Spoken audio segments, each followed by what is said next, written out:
দ্ব্যর্থহীনভাবে জানাতে চাই, শিক্ষার্থীরা শখের আন্দোলনে নামেনি। পরীক্ষা বর্জন কোনো আন্দোলনের সিদ্ধান্ত নয়।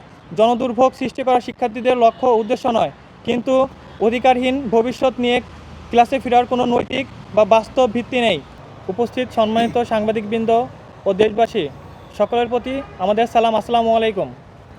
বাংলাদেশ কৃষি ডিপ্লোমা ছাত্র পরিষদের পক্ষ থেকে আপনাদের জানাই আন্তরিক শুভেচ্ছা। আজ আমরা অত্যন্ত দুঃখ ও দায়িত্ববোধের সাথে জাতির সামনে আমাদের অবস্থান জানাচ্ছি যে কৃষি এদেশের অর্থনীতির মেরুদণ্ড। সেই কৃষি খাতের দক্ষ মানব সম্পদ তৈরিতে নিয়োজিত কৃষি ডিপ্লোমা শিক্ষার্থীরা আজ রাজপথে, কারণ তারা দীর্ঘদিন ধরে ন্যায্য অধিকার থেকে বঞ্চিত। আমাদের উত্থাপিত ৮ দফা দাবি কোনো নতুন, হঠাৎ বা আবেগতাড়িত দাবি নয়। এগুলো দীর্ঘদিন ধরে সংশ্লিষ্ট মন্ত্রণালয়, দপ্তর ও প্রশাসনের কাছে উপস্থাপিত, নিয়মতান্ত্রিক ও শান্তিপূর্ণভাবে আলোচিত এবং মাননীয় কৃষি উপদেষ্টা মহোদয় কর্তৃক একাধিকবার যৌক্তিক বলে স্বীকৃত। এই দাবিগুলোর মূল উদ্দেশ্য হলো কৃষি ডিপ্লোমা শিক্ষার্থীদের উচ্চশিক্ষা নিশ্চিত করা, রাষ্ট্রের জন্য দক্ষ, আধুনিক ও আত্মনির্ভরশীল কৃষি জনশক্তি গড়ে তোলা।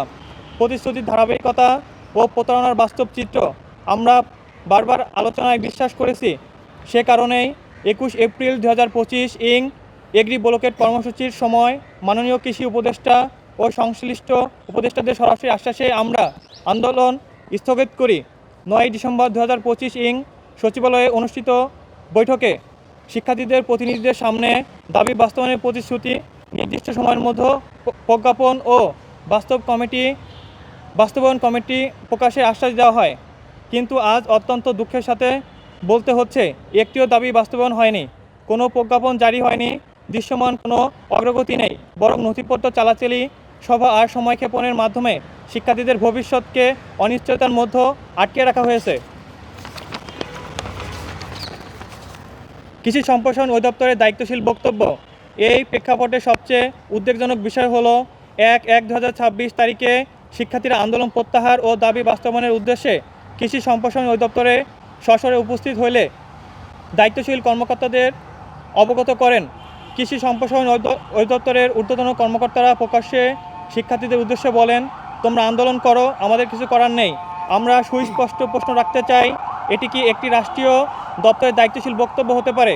যদি সত্যিই কিছু করার নেই, তবে এতদিন আশ্বাস দেওয়া হলো কেন? শিক্ষার্থীদের ভবিষ্যৎ নিয়ে এই দায়িত্বহীনতা কার স্বার্থ রক্ষা করেছে? এই বক্তব্য শুধু দায়িত্বহীন নয়, এটি একটি গুরুত্বপূর্ণ রাষ্ট্রীয় দপ্তরের প্রশাসনিক ব্যর্থতা, দায় এড়ানোর মানসিকতা এবং এটা শিক্ষার্থীদের প্রতি দীর্ঘদিনের অবহেলার প্রকাশ্য বহিঃপ্রকাশ। বর্তমান আন্দোলনের দায় কার? আমরা দ্ব্যর্থহীনভাবে জানাতে চাই, শিক্ষার্থীরা শখের আন্দোলনে নামেনি। পরীক্ষা বর্জন কোনো আন্দোলনের সিদ্ধান্ত নয়। জনদুর্ভোগ সৃষ্টি করা শিক্ষার্থীদের লক্ষ্য উদ্দেশ্য নয়। কিন্তু অধিকারহীন ভবিষ্যৎ নিয়ে ক্লাসে ফেরার কোনো নৈতিক বা বাস্তব ভিত্তি নেই। আজকের এই পরিস্থিতি সম্পন্ন দায় দীর্ঘদিনের গড়িমসি, প্রতিশ্রুতি ভঙ্গ এবং প্রশাসনিক নিষ্ক্রিয়তার। এই দায় শিক্ষার্থীদের নয়, এই দায় সংশ্লিষ্ট কর্তৃপক্ষের নিতে হবে। চূড়ান্ত অবস্থান ও স্পষ্ট বার্তা।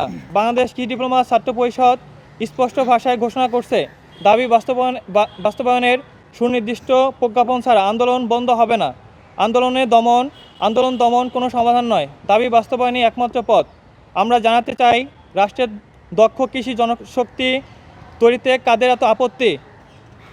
যখন সংশ্লিষ্ট সকল দপ্তর দাবিগুলো যৌক্তিক বলেছে, তখন নীতিগত সিদ্ধান্ত ও প্রজ্ঞাপন দিতে বাধা কোথায়? এই প্রশ্নের উত্তর এখনও জাতি প্রত্যাশা করে। শেষ আহ্বান, আমরা গণমাধ্যম, নাগরিক সমাজ ও বিবেকবান মহলের প্রতি আহ্বান জানাই, এই আন্দোলন কোনো ব্যক্তি বা দপ্তরের বিরুদ্ধে নয়, এটি শিক্ষা, অধিকার ও ভবিষ্যৎ রক্ষার সংগ্রাম। সময়ক্ষেপণ বন্ধ করুন, দায়িত্ব নিন, অবিলম্বে দাবি বাস্তবায়ন করুন।